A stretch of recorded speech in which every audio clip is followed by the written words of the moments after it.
Hey guys, it's Tolakpo here. Some days ago we brought you an unboxing video of the Nokia 4.2 smartphone and some of you guys requested for a full review. So in this video, I'll be sharing my thoughts about the camera, the battery life and performance of the Nokia 4.2. Before we go into that, please don't forget to like this video and subscribe to this channel so you won't miss out on all of our juicy stuff.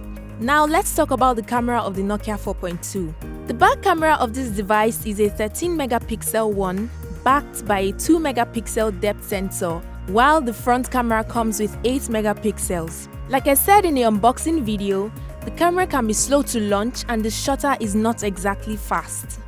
Pictures taken with this phone are quite decent, but you really shouldn't expect some Canon Ninja results here.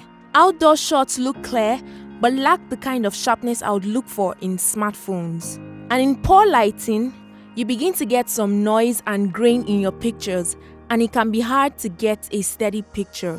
There's an auto HDR that does a good job at balancing shots out, a live bokeh mode that lets you choose the degree of blur you get behind the main subject of a picture, and a pro mode that lets you adjust the shutter speed and exposure. The front camera works pretty well too under good lighting, but when it comes to low light, everything starts to fall apart. Summary of the camera: you need to be in perfect conditions to get good shots. This device comes with 3000 mAh battery, which I think is fair considering the price point. On an average use, the battery lasted about a day for me, but then on one of those days, I decided to play some games for an hour and the battery went down by 20%.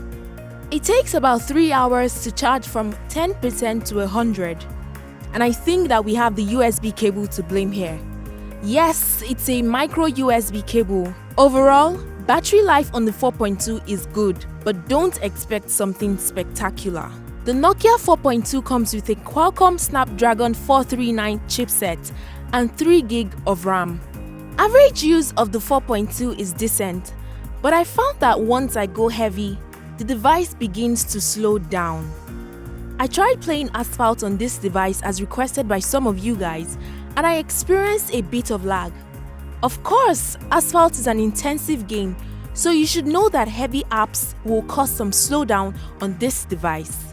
Otherwise, the 4.2 is good for little tasks such as making calls, messaging, video playback, light browsing, and light gaming.